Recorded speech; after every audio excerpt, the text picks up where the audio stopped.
Hello students. आज के class में हम चैप्टर 9 के न्यूमेरिकल्स डिस्कस करेंगे। हमने थियरी वाला पार्ट खत्म कर दिया है, तो जो होमवर्क है उस होमवर्क के न्यूमेरिकल्स को डिस्कस करते हैं। चलिए step by step question start करते हैं। जो होमवर्क आपका 2 है, होमवर्क 2, उसके न्यूमेरिकल्स को हम डिस्कस करते हैं। ओके, चलिए पहले क्वेश्चन मैं रीड करता हूं। क्वेश्चन है, एक structural steel rod of radius is 10 mm and length is equal to what 1 metre. एक स्टील का रॉड है, उस स्टील के रॉड के लिए क्वेश्चन नंबर है अपना 11th क्वेश्चन। एक स्टील का रॉड है, उस स्टील के रॉड के लिए जो रेडियस है, that radius is equal to 10 mm बोला है। 10 मिलीमीटर मतलब 10 into 10 to the power -3 metre बनेगा, तो ये आएगा 10 टू द पावर -3 + 1 मतलब -2 मीटर। ये रेडियस है। Second, length of this steel rod is also given, that L is equal to बोला है 1 metre. 100 kilonewton force stretches it along its length. Find the stress, elongation and strain in the rod. Okay. भाई question में आपको ऐसा बोला है कि एक स्टील का रॉड है, उस स्टील के रॉड की आपको कुछ लेंथ बताई है, कुछ रेडियस बताया है। इस स्टील के रॉड के लेंथ को, अदरवाइज इसको एलोंगेट करने के लिए आप फोर्स लगा रहे हो, and that force is equal to, question में बोला है 100 किलो न्यूटन। 100 किलो न्यूटन मतलब 10 to the power 5 newton. 10 to the power 3 + 2 that is 10 to the power 5 newton. तो इतना आपका यहां पे फोर्स दिया गया है। अब आपको फाइंड क्या करना है? पहले फाइंड करना है स्ट्रेस। भाई स्ट्रेस का फॉर्मूला हमें पता है कि स्ट्रेस इज इक्वल टू क्या होगा, that stress is equal to बनेगा फोर्स अपॉन एरिया। फोर्स जो है वो है आपका 100 किलो न्यूटन मतलब 10 to the power 5 newton, and area that is pi r²। So यहां पे बनेगा 10 to the power 5 upon pi. Radius कितना है? तो that is 10 to the power -2 का स्क्वायर। इस चीज को अब कैलकुलेट करेंगे, तो कैलकुलेट करने के लिए हमें यहां पे करना पड़ेगा 1/3.14, that is 0.318 10 to the power 5 upon 10 to the power -4. So 0.318 10 to the power what? 9. So 3.18 10 to the power 8 Newton per meter square. That is the stress. That is stress. Okay? तो first का answer आ गया आपका 3.18 10 to the power 8 Newton पर metre square. दूसरा find करना है elongation. Elongation find करना मतलब चेंज इन लेंथ फाइंड करना। चेंज इन लेंथ हमें फाइंड करना है, तो उसका मतलब ये हुआ कि हमें स्ट्रेन पता होना चाहिए, क्योंकि strain is equal to delta L by L होता है। तो जो डेल्टा L है वो हमें इस क्वेश्चन में फाइंड करना है। तो सेकेंड क्वेश्चन में बोला है एलोंगेशन। एलोंगेशन को हम बोल देते हैं डेल्टा L। हमें ये फाइंड करना है, बट यार हमारे पास स्ट्रेन ही नहीं है, तो हम क्या करेंगे? हम यंग्स मॉड्यूलस का यूज करेंगे। यंग्स मॉड्यूलस जो है उसको हम बोलेंगे stress upon strain. Young's modulus is stress upon strain बोलेंगे।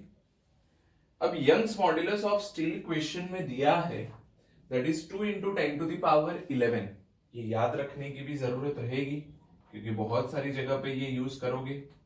तो 2 इंटू 10⁻11 न्यूटन पर मीटर स्क्वायर दिया है। तो भाई यंग्स मॉड्यूलस है, हमें क्वेश्चन में दिया है। स्ट्रेस हमने फाइंड किया, दैट इज 3.18 10⁸ और स्ट्रेन जो होता है that is delta L by L होता है। तो हम क्या करते हैं कि इधर से पहले स्ट्रेन निकाल देते हैं। स्ट्रेन एज इट इज रखा इधर, फिर स्ट्रेन इज इक्वल टू क्या बनेगा, that is 3.18 10⁸ upon Young's modulus, और यंग्स मॉड्यूलस कितना है 2 इंटू 10⁻11। तो इसको हम पहले स्ट्रेन कैलकुलेट करें तो 3.18 अपॉन 2 दैट इज 1.59 10⁻, कितना बनेगा इधर, तो 8 माइनस 11 मतलब -3 बनेगा। और इसको परसेंटेज में लेके जाना हो, ये स्ट्रेन आया मतलब डेल्टा एल बाय एल आया, इसको हमें परसेंटेज में लेके जाना है तो delta L by L into 100 करेंगे, इससे हमें परसेंटेज में मिलेगा। तो 100 से मल्टीप्लाई करो, 10⁻³ प्लस 2 मतलब -1 हो गया, 1.59 10⁻⁻1 तो 0.16% इतना बनता है आपका स्ट्रेन। तो मैंने तो ये फाइंड कर लिया बी में स्ट्रेन, और बी में एक्चुअली में पूछा क्या था, पूछा था एलोंगेशन मतलब डेल्टा एल पूछा था। तो भाई इसका यूज करके अब हम डेल्टा एल निकाल सकते हैं बी सेक्शन का, बी पार्ट का। तो delta L by L is equal to this one 1.59 10⁻⁻3। तो डेल्टा एल मतलब इसको यहां से एल को मल्टीप्लाई कर दो, तो 1.59 10⁻⁻3 और लेंथ कितना है 1 मीटर है। सही है, लेंथ कितना है 1 मीटर है, तो हम इस चीज का आंसर क्या बोल देंगे 1.59 mm। This is what delta L, this is what delta L. Clear, तो ये चीज हो गई। ओके, तो ये क्वेश्चन 11 हो गया। लिखिए चलिए,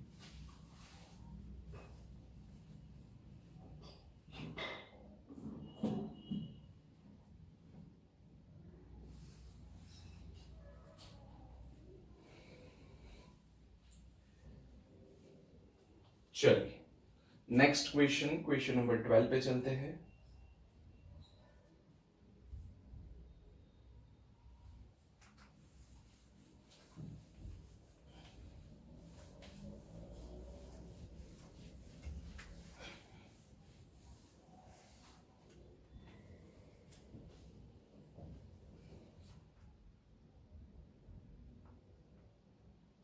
क्वेश्चन नंबर 12 करते हैं।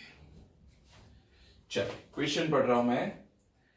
ए copper wire of length is given that is 2.2 meter and steel wire of length is given 1.6 meter। एक कॉपर वायर लिया है, एक स्टील वायर लिया है, दोनों की लेंथ आपको बताई गई है। तो फिर पहले लिखते हैं length of the copper wire. जितना डेटा अच्छे से इसमें लिखोगे क्वेश्चन के अंदर से तो उतना क्लियरेंस मिलेगा कि ये चीज दी है और ये चीज फाइंड करनी है। Length of the copper wire is given that is 2.2 metre. Length of the steel wire कितना दिया है 1.6 मीटर। मतलब मैंने लिख दिया LC मतलब length of the copper wire, LS मतलब length of the steel wire. Diameter दोनों के लिए सेम है, कितना बोला है, तो diameter is given that is 3 mm। तो diameter of copper wire and diameter of steel wire that is 3 mm. So that is 3 into 10 to the power what? -3 meter. ये हो गया। Are connected end to end मतलब copper और steel को end to end join किया है। When stretched by a load, the net elongation is found to be 0.70 mm. Net elongation is found to be 0.70 mm। मतलब question में ये हुआ कि भाई टोटल जो है आपने यहां पे एक कॉपर वायर लिया, दूसरा उसके पीछे आपने स्टील वायर ले लिया। आप इस कॉम्बिनेशन के ऊपर कुछ फोर्स लगा रहे हो, ये कॉपर है, ये स्टील है। तो भाई टोटल उसने बताया कि टोटल एलोंगेशन कितना है, तो टोटल एलोंगेशन, नेट एलोंगेशन मतलब ये दोनों का मिला के जब आप फोर्स लगाओगे तो कॉपर का भी थोड़ा एलोंगेशन होगा, स्टील का भी होगा। वो नेट एलोंगेशन क्वेश्चन में बोला है that is equal to 0.70 mm, that is equal to 0.70 mm. So obtain the load applied. Obtain the load applied मतलब हमें फाइंड करना है लोड मतलब फोर्स। तो मैं कितना इधर से फोर्स लगाऊंगा कि जिससे दोनों का टोटल नेट एलोंगेशन कितना मिले, इतना मिले। बट मुझे तो पता ही नहीं है कि भाई कॉपर के अंदर कितना एलोंगेशन आएगा। मान लो डेल्टा एलसी जितना आएगा, चेंज मतलब डेल्टा एलसी, लेंथ बढ़ना डेल्टा एलएस मतलब स्टील के लिए। ओके, तो ये हो गया। तो डेल्टा एलसी और डेल्टा एलएस दोनों मिला के 0.70 mm होने चाहिए। तो मैं लिखूंगा delta L C plus delta L S is equal to 0.70 mm। और अब हमें फाइंड करना है इसमें कि भाई फोर्स कितना होगा।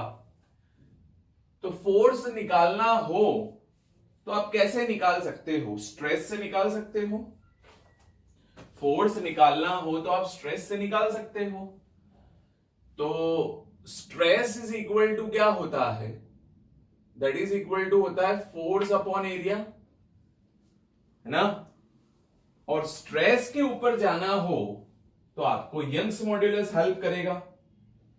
तो भाई अब हम यहां पे क्या कर सकते हैं? यंग्स मॉड्यूलस लिखना हो तो हम लिख सकते हैं स्ट्रेस अपॉन स्ट्रेन मतलब डेल्टा एल बाय एल। हम क्या लिख सकते हैं? Stress upon delta L by L is equal to Young's modulus, this is what? Strain. Okay, तो बेसिक ये फॉर्मूला है। अब आप फोर्स अप्लाई कर रहे हो कॉमन इन दोनों को। फोर्स आप एक ही तरीके से एक एंड से अप्लाई कर रहे हो। जो फोर्स आप अप्लाई कर रहे हो वो एक एंड पे अप्लाई कर रहे हो। तो force applied and area of cross section of both wires are same, then stress also will be same. समझ रहे हो? Stress is force upon area होते हैं। आपने फोर्स दिया तो उन दोनों के लिए आप इधर से दो, इधर से दो, डायमीटर सेम है मतलब क्रॉस सेक्शन एरिया सेम है। क्वेश्चन में ऐसा बोला है, डायमीटर सेम है और आप दोनों के ऊपर, हेंस सिंस यहां पे फोर्स जो अप्लाइड कर रहे हो and area of cross section are equal, since मैं लिख रहा हूं force applied and area of cross section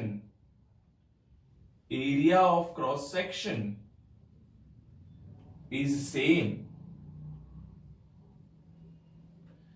तो भाई दोनों की स्ट्रेस को आप कंपेयर कर लो। किसकी दोनों की स्ट्रेस?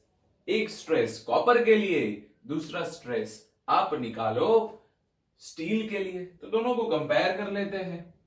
तो स्ट्रेस इज इक्वल टू हम बोल सकते हैं, इसके ऊपर से लिखने जाए तो स्ट्रेस इज इक्वल टू मैं क्या लिख सकता हूं? मैं लिख सकता हूं y into delta L by L. But मैं कॉपर के लिए लिखूं तो मैं लिखूंगा Y C delta L C upon L C, Y S delta L S upon L S. Force आपने सेम अप्लाइड किया है, force applied and area of cross section is same, hence stress को कंपेयर कर रहे हैं। चलिए, तो ये दोनों को हमने कंपेयर कर लिया। अब इसके ऊपर से मैं क्या लिख सकता हूं? तो Y C delta L C upon L C is Y S delta L S upon L S. आप इधर से कर दो delta L C upon delta L S is equal to, L S को नीचे लेकर आया डेल्टा एल एस को, इज इक्वल टू बनेगा Y S upon Y C, Y S upon Y C, ये जाएगा L C upon what, L S. तो Y S upon Y C, L C upon L S. अब values पता होनी चाहिए हमें। एल सी और एल एस दिया गया है। स्टील और कॉपर दोनों के लिए आपको यंग्स मॉड्यूलस पता होना चाहिए। नहीं दिया हो तो लिख दो न्यूमेरिकल के अंदर।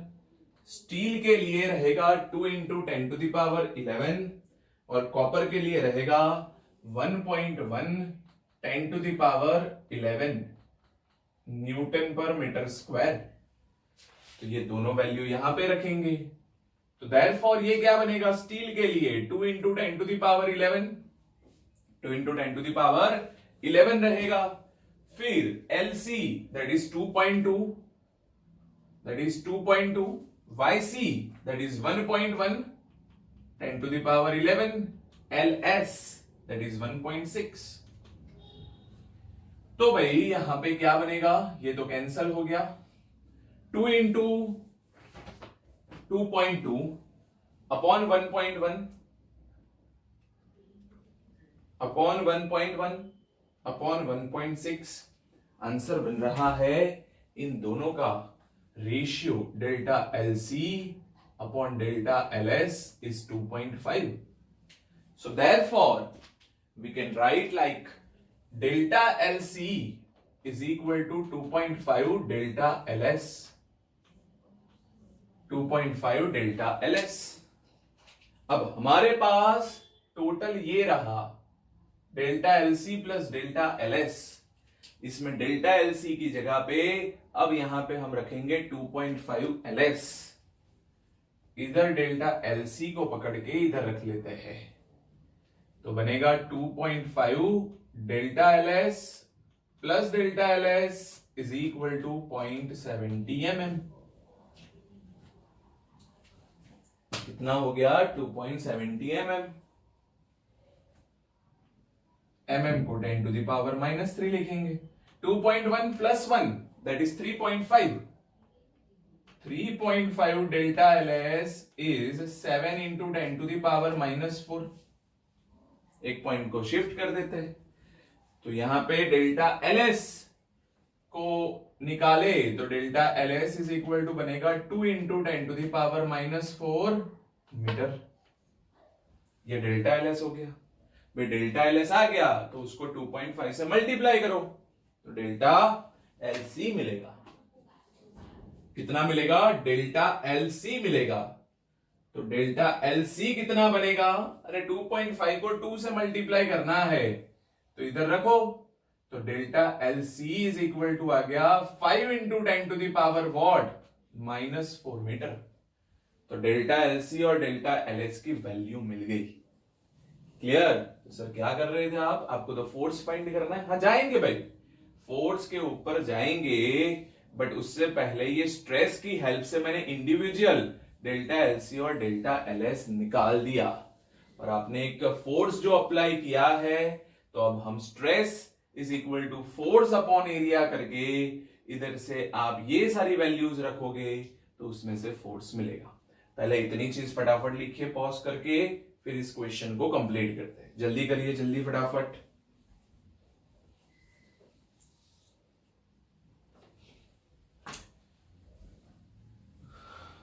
चलिए अब मैं क्या कर रहा हूं फटाफट, अब मैं इसको पकड़ के लेके आ रहा हूं। इस स्ट्रेस को हम बोल सकते हैं force upon area. Stress is equal to हम क्या बोल सकते हैं, फोर्स अपॉन एरिया। और इधर आपको स्ट्रेस कितना दिख रहा है, YC delta LC upon LC। ये स्ट्रेस मतलब force upon area, that is YC delta LC upon LC। सारी वैल्यूज आपको क्वेश्चन में दी गई है, वो वैल्यूज रखो तो आपका आंसर मिल जाएगा। कैसे, इस फोर्स को सब्जेक्ट बनाएंगे भाई हम, इस फोर्स को हम क्या करेंगे, सब्जेक्ट बनाएंगे। तो भाई इतना पार्ट फिर से रख करता हूं। फोर्स को सब्जेक्ट बना लो, इधर से मैं इधर लिख रहा हूं। फोर्स को सब्जेक्ट बना रहे हो तो Y C delta L C upon L C into area, area मतलब pi r square, Y C 1.1 10 to the power 11, LC delta LC sorry delta LC that is 2 point sorry delta LC is 5 into 10 to the power minus 4 into 10 to the power minus 4 area pi r square और LC original length कितना था तो देखो 2.2 इधर से तो ये रख लिया 2.2, इधर से अब कैलकुलेट करो तो आपको फोर्स मिलेगा 1.1 इंटू 5 इंटू 3.14 और रेडियस डायमीटर कितना बोला था तो डायमीटर क्वेश्चन में बोला था 3 mm तो रेडियस हो गया 1.5 तो into 1.5 into 1.5 upon 2.2 answer would be 17.66, answer would be 17.66। Power set करते हैं तो 11 माइनस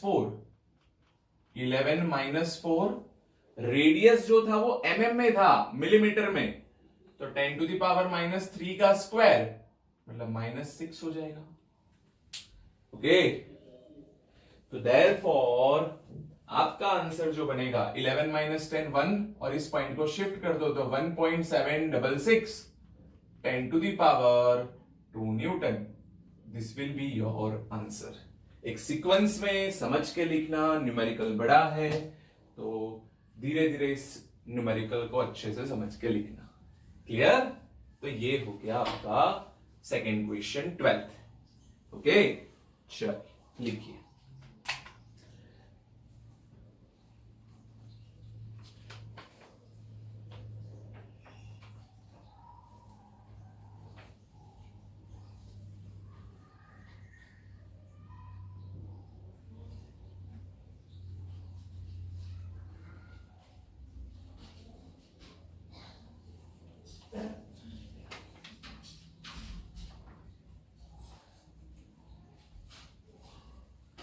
चलो फटाफट लिख दीजिए पॉज करके, नेक्स्ट क्वेश्चन पे चलते हैं। 13 क्वेश्चन।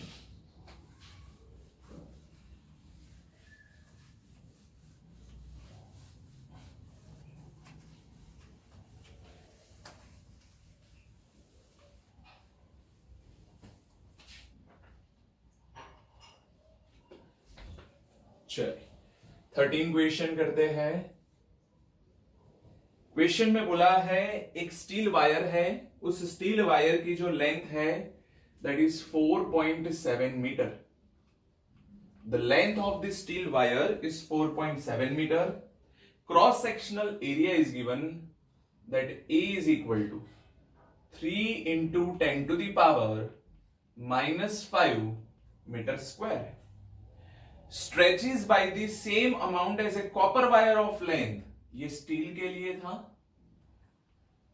कॉपर वायर की लेंथ जो है वो बोली है 3.5 मीटर और cross sectional area for the copper wire बोला है that is 4 into 10 to the power -5 metre square. Under a given load मतलब एक फोर्स जो लोड दिया गया है वो एक ही फोर्स है, कॉमन है। What is the ratio of Young's modulus of steel to the copper wire? Steel to the copper wire. Ys to Yc कितना होगा वो हमें कैलकुलेट करना है। क्वेश्चन में बोला है कि दोनों को इक्वल अमाउंट से स्ट्रेच कर रहे हो, मतलब stretching of wire is same for both of them, मतलब delta L is equal to हम बोलेंगे delta LC is equal to हम बोलेंगे delta LS। Stretches by equal amount, stretching of wire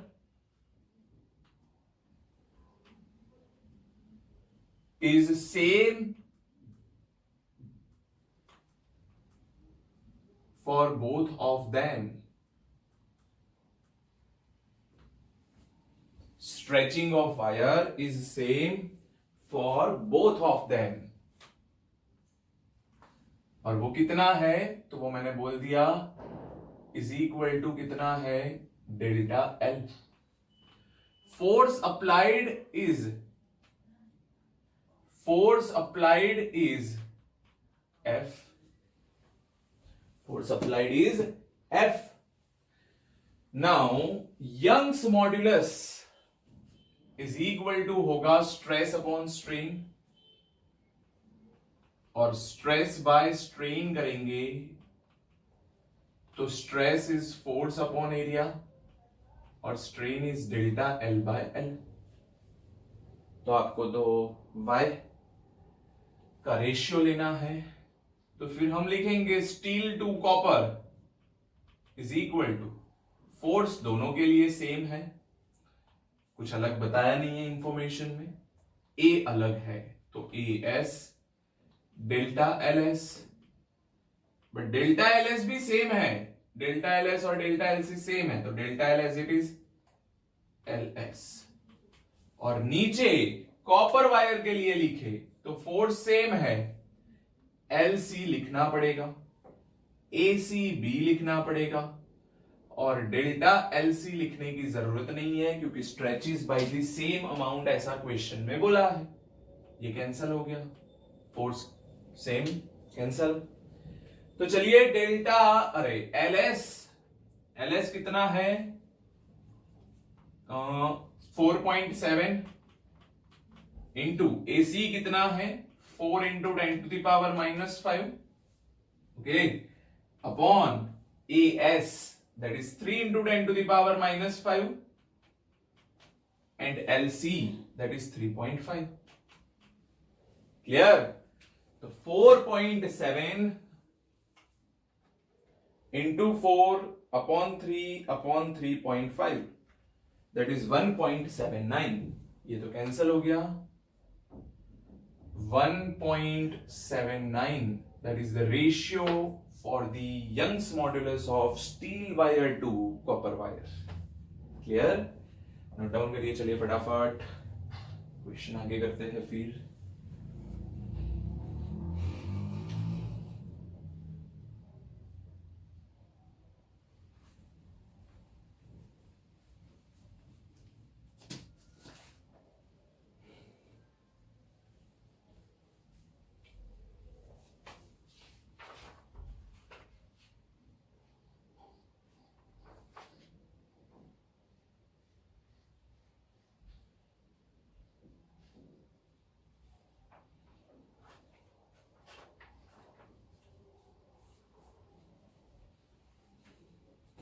चलिए नेक्स्ट क्वेश्चन पे चलते हैं।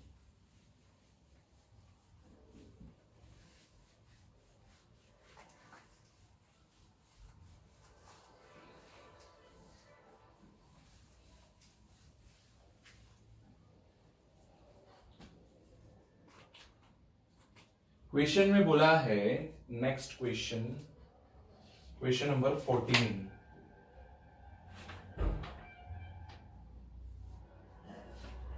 क्वेश्चन नंबर 14 रीड कर रहा हूं। Four identical hollow cylindrical columns, four identical hollow cylindrical columns of steel, mild steel, support a big structure of 50,000 kg। मतलब एक बड़ा सा सपोर्ट है, उस सपोर्ट के नीचे 4 पिलर जैसे, मतलब 4 hollow cylindrical सपोर्ट रखे हैं। The inner and outer radius of each column are 30 and 40 centimeter respectively. Assuming that the load distribution is to be uniform, calculate the compressional strain to each of column। मतलब मान लो कि इतना 50,000 का होगा, 1 2 3 और ये 4 ऐसे नीचे सपोर्ट रखे हैं, सिलिंड्रिकल सपोर्ट रखे हैं, और वो सिलेंडर के लिए भी हॉलो सिलिंड्रिकल है। तो ऐसा कुछ हम समझेंगे कि भाई ऐसी सिचुएशन है,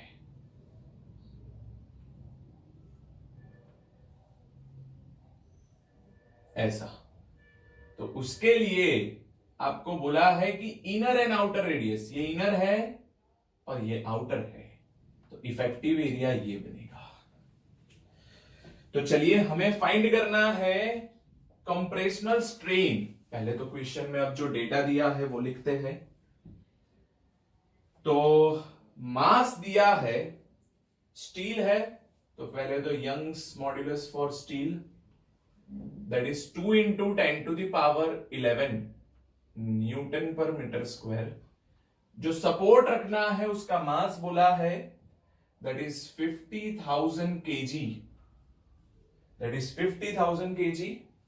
inner and outer radius, inner को R1 बोल देता हूं दैट इज 30 सेंटीमीटर, आउटर को मैं 40 बोल देता हूं दैट इज 40, R2 बोल देता हूं दैट इज 40 सेंटीमीटर।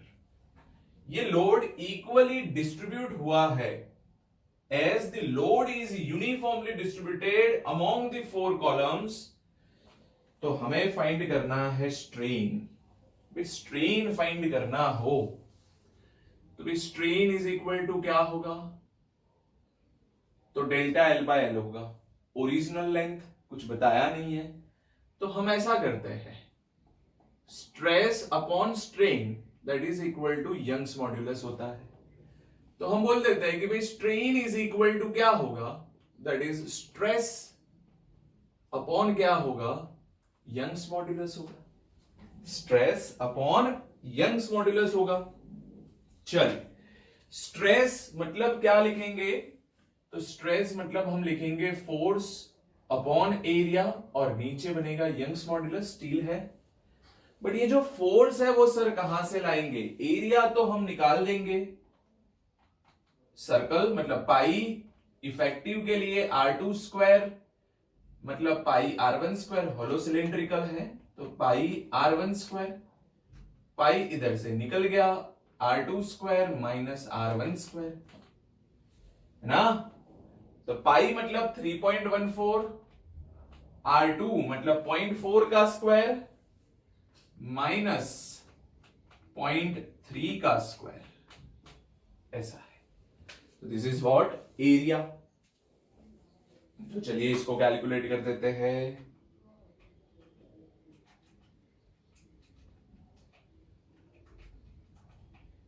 .2198 इसका आंसर आता है 0.2198 metre square, that is the area.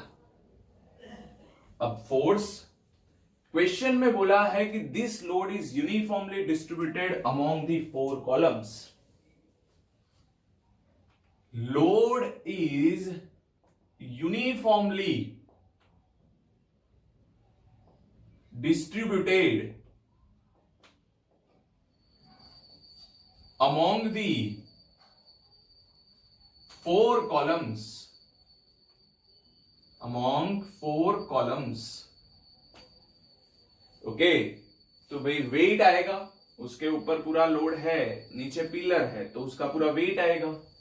तो F कितना लेंगे, mg होगा, बट उसको चारों में डिवाइड कर देंगे यूनिफॉर्मली। तो force load on each column, load on each column बन गया mg/4। मास कितना था 50,000, 50,000 into 9.8 divide by 4, 50,000 into 9.8 divide by 4, that is 122500, 122500 कितने न्यूटन बनेगा।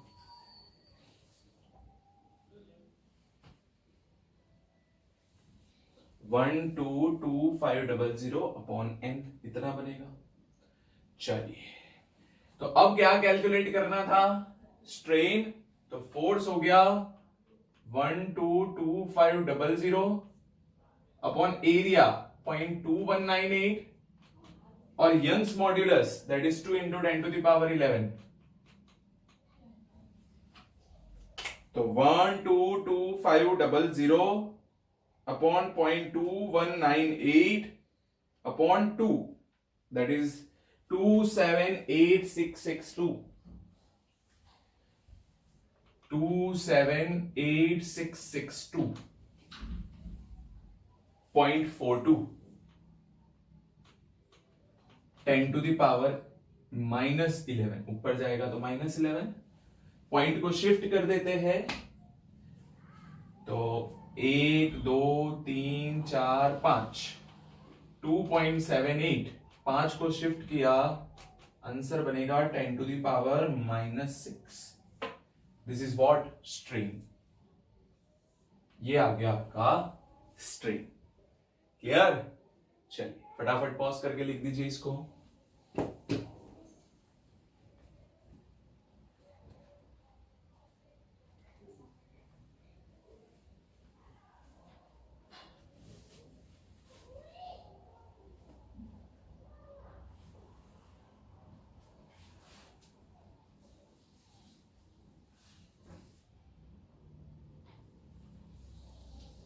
चलिए नेक्स्ट क्वेश्चन करते हैं 15।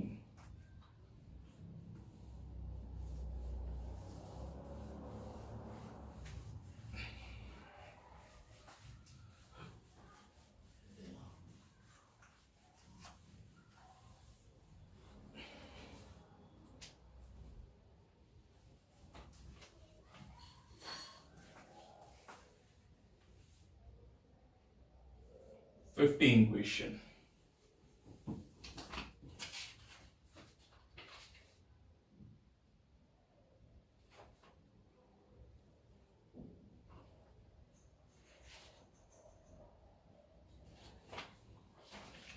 फिफ्टीन से पहले 17th क्वेश्चन करते हैं। चलो 15 से पहले एक 17 क्वेश्चन करते हैं। 15 इजी चलेगा, इजी है 15 क्वेश्चन। ओके चलिए 17th क्वेश्चन करते हैं। 15 और 16 आपके होमवर्क में रहेंगे। 17th question, rigid bar of mass is 15 kg। मतलब क्वेश्चन में बोला है कि mass is equal to 15 kg, rigid bar is supported symmetrically by 3 wires each of 2 metre long. length is 2 meter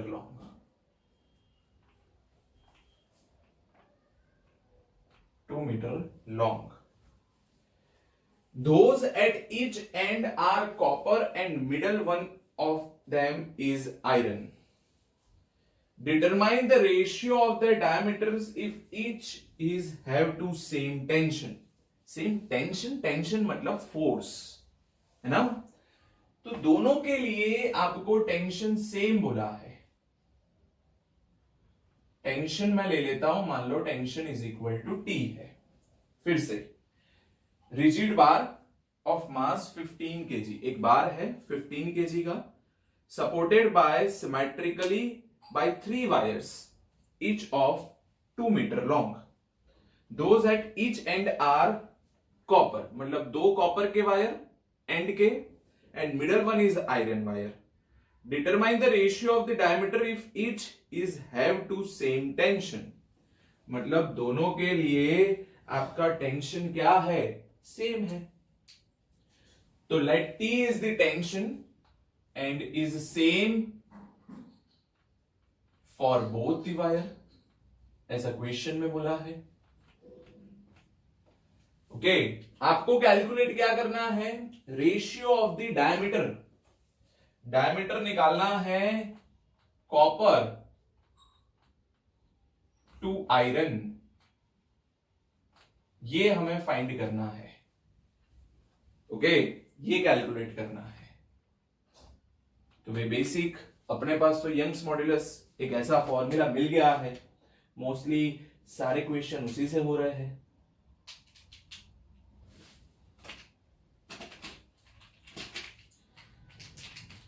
चलिए तो Young's modulus is equal to होगा stress by strain. Stress is force upon area, strain is delta L by L. Force की जगह पे हम लिख देंगे tension, तो ये हो जाएगा tension upon area delta L upon L, that is Young's modulus. भाई क्वेश्चन में बोला है कि as the bar is symmetrically supported by 3 wires, as bar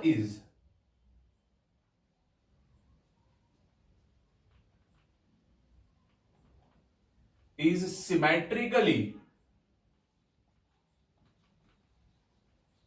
supported by 3 wires,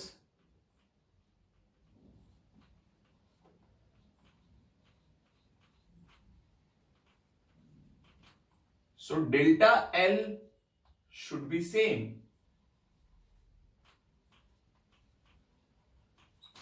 equally होगा सब चीज, तो delta L should be same. Okay. और दूसरा बोला था कि भाई ईच ऑफ वायर, दोनों के लिए हमें यहां पे कॉपर और आयरन का रेशियो निकालना है. चलिए, तो भाई सब चीज, टेंशन भी सेम है, ये सब चीज सेम हो गई. Young's modulus is inversely proportional to area हो गया. Young's modulus is inversely proportional to क्या हो गया? एरिया हो गया, क्योंकि ये सब तो कांस्टेंट है, तो एरिया हो गया. तो area is inversely proportional to Young's modulus हो गया. एरिया को आप पाई आर स्क्वायर लिख सकते हो,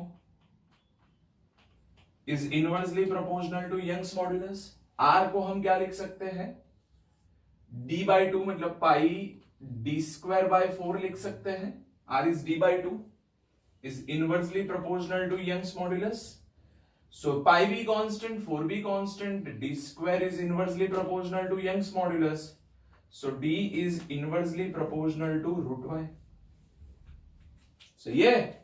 तो आपको कॉपर और आयरन का निकालने का था, तो बस आयरन और कॉपर का रेशियो ले लेंगे इनवर्स में.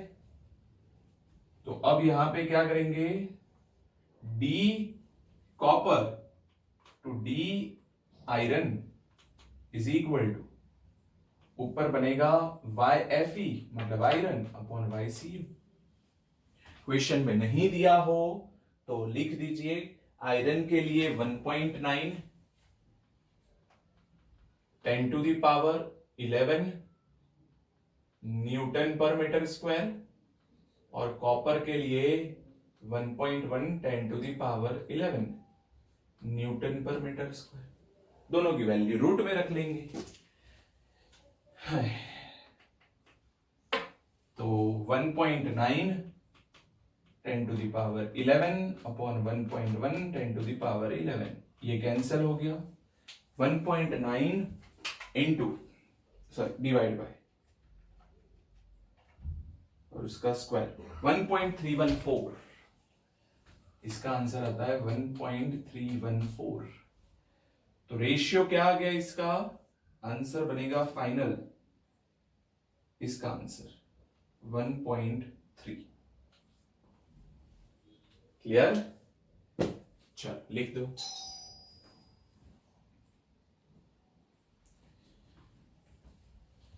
ओके गाइस, तो आज के क्लास में हम इतना रखते हैं. अगले क्लास में और न्यूमेरिकल्स करेंगे. ओके, तो 17 तक का होमवर्क हमें कंप्लीट करने को रहेगा. ओके, तो आपका होमवर्क में 15, 16 है, और ये बाकी के क्वेश्चंस मैंने करवाए. Okay, thank you.